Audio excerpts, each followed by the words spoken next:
Барлықтарыңызға сәлем, каналыма қош келдіңіздер. Бүгін сіздермен осындай бантик жасайтын боламыз. Мектепке арналған. Қазір көбі білесіздер, резинкаға қарағанда осындай автомат бантиктер, яғни автомат заколкаде болғанды жақсы көреді.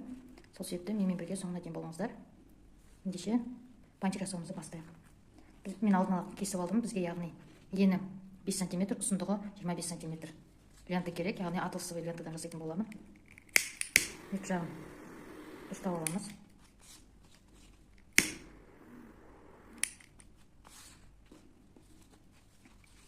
Яғни үшеуде, яғни үш лентамызды 25 см қылып кесетін боламыз.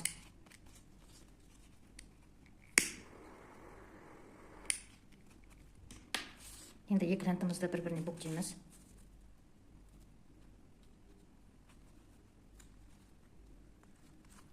Және осы сызығымызға екі шетін әкелеміз.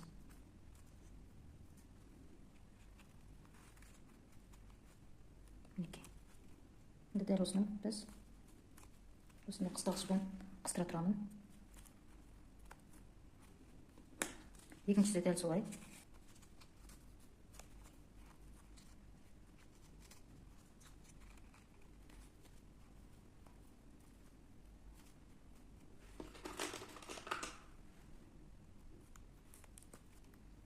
Енді біз осыны бірінің үстіне бірін осылай қою арқылы тігетін боламыз.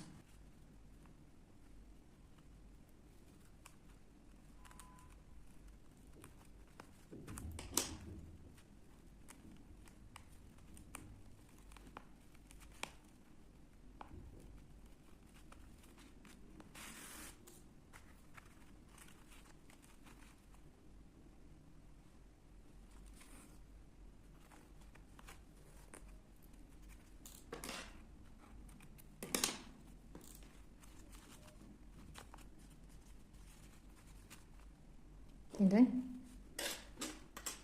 келесі екі жағын шықтырған жүктерін бәрін осылай кесіп аламыз зажигалкамен.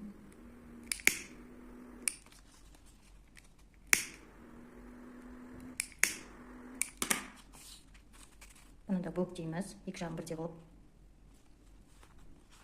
Енді қараңыз, ортасында сызық бар. Енді осыны біз бөктейміз, тағы да ішкі жаққа қарай сызыққа келіп бөктейтін боламыз осылай. Ана жерін бәрін дұрыстайсыздар. Яғни келесі жағы бізде осыны үш бұрышты болып шығу керек.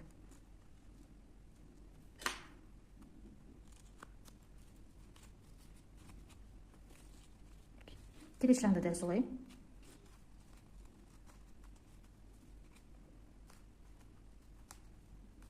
Енді осының ішін, осыны енді біз жіппен тігетін боламыз.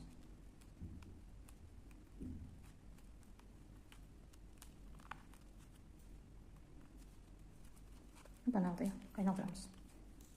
Мінекей, бізде дайын болды. Енді тағы да біз 25 см алатын боламыз. Бізге осындай астыңғы жағын жасау керек болды бантиктің. Мен 25 емес, 30 см алып алдым. Екі жағын бірдей қылып бүктейміз.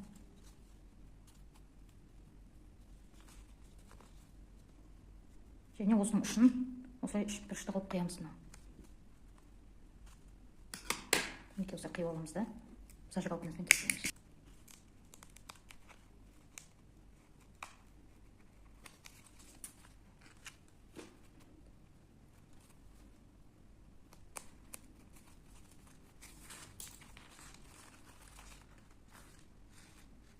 Енді осы тіккен жібімізді осы бәрінен ортасынан айналдырамыз.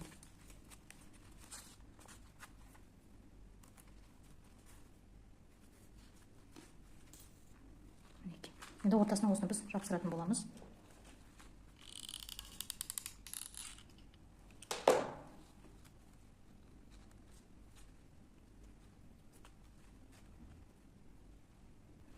Енді ортасына бізге 4-5 см қиып аламыз.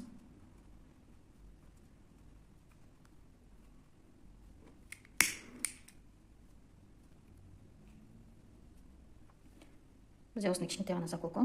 Ортасына заколкамызды қондыратын боламыз.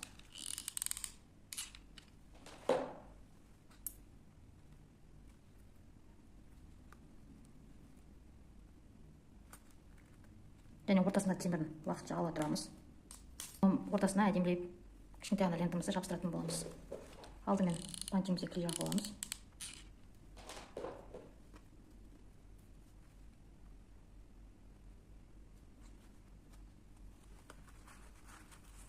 ортасына осылай аяқлап қойыңыз.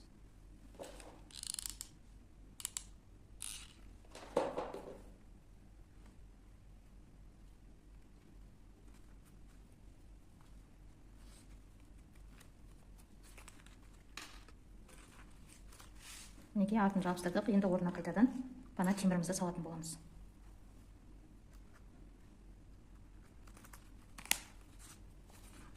Енді алдыңғы жағын бана дұрыстаймыз. Енді бізге әдемілік үшін клейімізді жабыстыратын боламыз.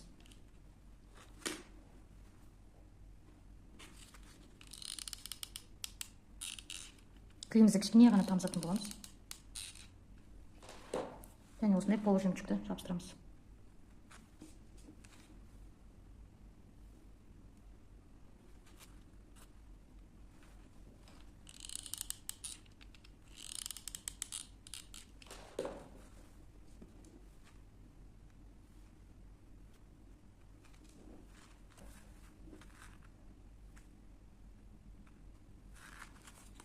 Яғни бантикті өз қалауларыңызша, осындай полужемчикпен, стразымен әдемілесеңіздер болады. Ол өз қалауларыңыз, өз еркілеріңіз.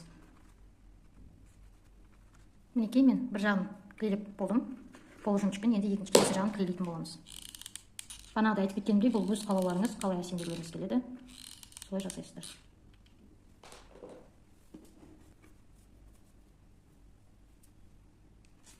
Мінекей мен өз бетімше әсемдедім.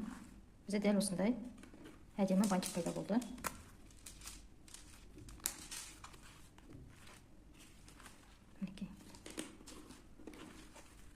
Видеоны соңына дейін қараған болсаңыздар, сіздерге үлкен рахмет.